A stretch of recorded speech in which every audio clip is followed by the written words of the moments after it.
Now we're going to do a life and health topic, and today we're going to talk about dividend options.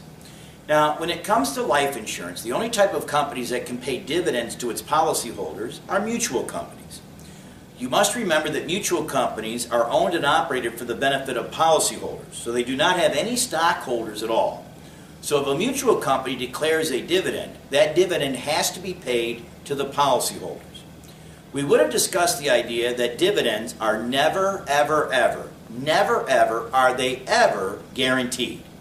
But if an insurance company pays a dividend to its policyholders, they are going to have different options on how to receive that dividend. These options, quite simply put, spell out CRAPO. Your choices are going to be cash, reduced next year's premium, accumulated interest, paid up addition, paid up life, and 1-year term. Each one of these is going to be triggered when the insurance company cries out, "I declare a dividend." And when they declare that dividend, then you, the policyholder, have a decision to make as to how you want to receive that dividend. So, let's do it. The insurance company cries out, "I declare a dividend." So option number 1 is cash. In fact, anytime an insurance company is going to give you money, cash is always an option. So if they declare a dividend, you can simply say, "Hey, send me the check. That'll be great." So that would be option number 1. All right, let's do it again. The insurance company cries out, "I declare a dividend." Option number 2 would be to reduce next year's premium.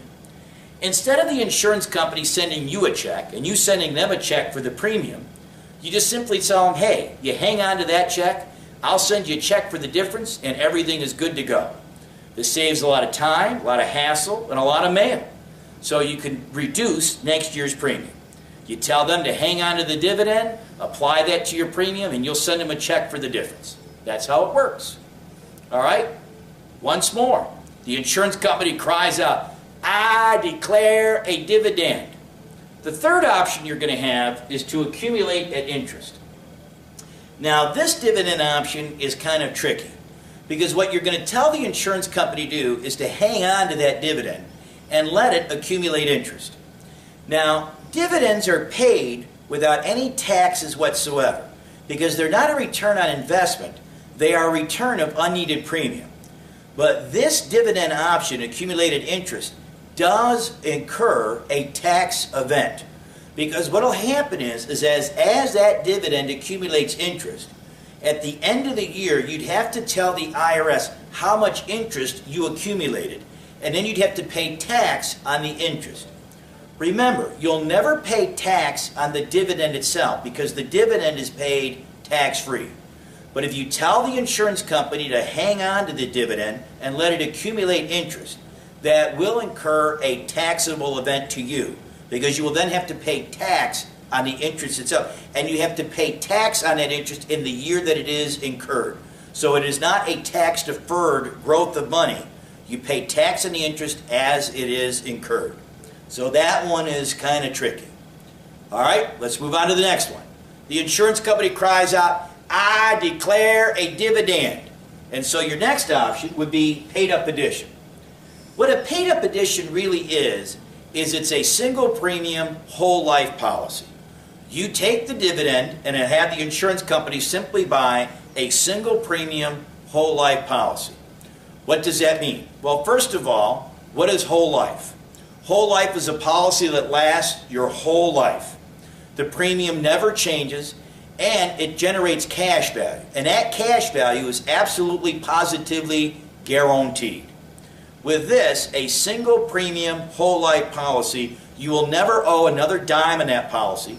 The policy will last until age 100 or whenever you die, whichever one occurs first. And it develops cash value. So a paid up addition is just simply a fancy way of saying a single premium whole life policy. All right, let's do the next option. So the insurance company cries out, "I declare a dividend." So your other option would be paid up life. Now with whole life policies, you pay the premium generally over a period of time. Some policies require you to pay every year that you're alive, up until age 100. Some policies are ending at age 65, where you stop paying premium by the time you reach 65. Some are set up that you only pay for 10 years or 15 years or 20 years. With this option, with the paid up life, what you're going to do is apply the dividend to your premium. And what it does then is it compresses the premium payment. So if you had to pay your premium to age 65, you could take that dividend, apply it to your premium, and now you might be able to stop paying premium at age 63 or age 62. So it doesn't increase the death benefit like a paid up addition, but what it does do is compress the premium payment so that you don't have to pay for as many years. Now, one last option. The insurance company cries out, "I declare a dividend."